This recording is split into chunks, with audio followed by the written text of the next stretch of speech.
Lacking motivation lately? Whether you're a teacher, a student, any age, any profession, let's talk demotivation. Motivation itself can be kind of a buzzword, can't it? It must be said up front that sometimes people think they lack motivation in life when in reality it's something else. So let's see if we can put a label and define some terms that might help out no matter what your current endeavors. And especially if you find yourself without any current endeavors. Let's first ask ourselves, what's going on? Are we feeling indifferent? Are we feeling disinterested? Are we feeling overwhelmed?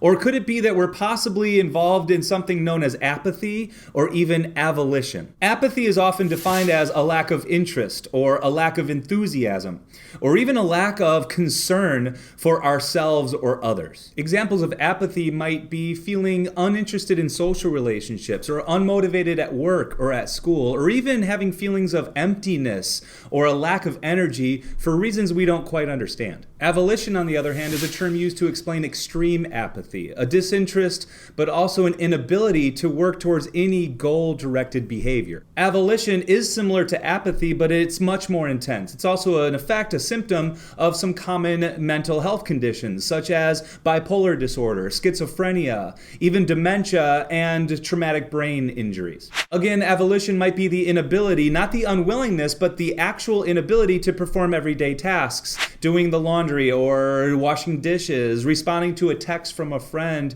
or even such things as personal hygiene. This is rare, but it must be stated that if you're experiencing any of those symptoms, that you should reach out immediately to your primary care physician or a mental health professional. In a school setting in particular, we see a lack of motivation all the time. It's kind of a part of growing up.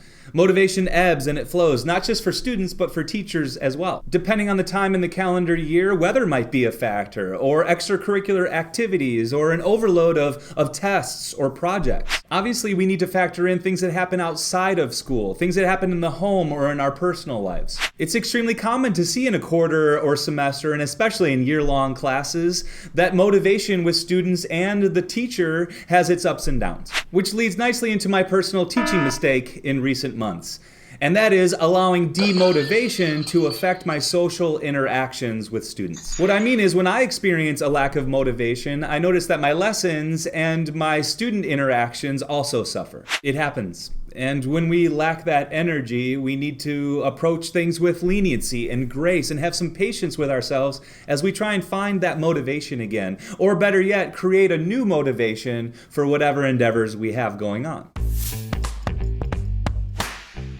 When this occurs, and especially right now, questions that I'm asking myself, and I urge you to ask yourself as well, include, what is the reasoning for the demotivation? For instance, are you flat out overwhelmed? Are you dealing with too many challenges? On the flip side of that, are you challenged enough? Our brain does love challenge and novelty. Motivation can wane because of a lack of control that we might be experiencing over our current situation. Are you burnt out?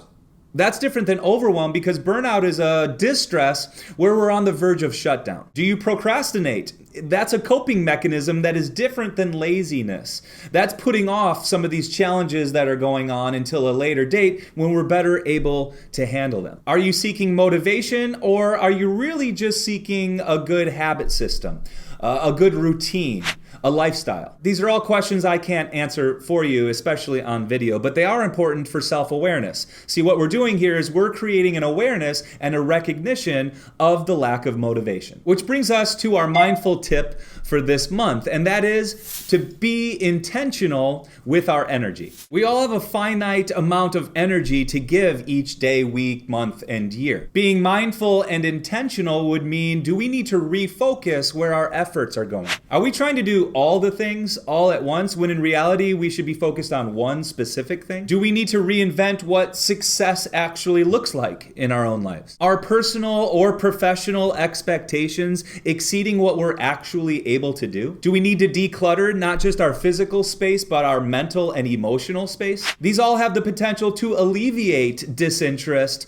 demotivation, apathy, or even avolition, but it totally depends on the person. See, for some of us, self-care self-care seems too self-indulgent. So instead, the self-awareness might be, I don't need that self-care, I don't need time off, I just need to focus correctly. For some, positive reinforcement doesn't matter, but for others, that's absolutely what we're in need of, especially in the moment. To be self-aware and being intentional with our energy might mean that we lean back on routines we had previously set in place and have recently abandoned. For other people, being intentional might be embracing novelty or creating again or collaborating with others. These are all just ideas. So in the end, I'll ask the question, what does being intentional with energy look like for you? Try it out in your own life and see how it goes. If you have something better, please let us know. We are all ears. Be intentional with your energy. Might that help? As always, what I'll do is find a resource that I'll include right here in the YouTube description that you can check out right after watching. If you like this series, make sure you check out the playlist. I've got a lot here, a bunch of teaching mistakes included, as well as a mindful approach on how to respond. As always, thanks for tuning in.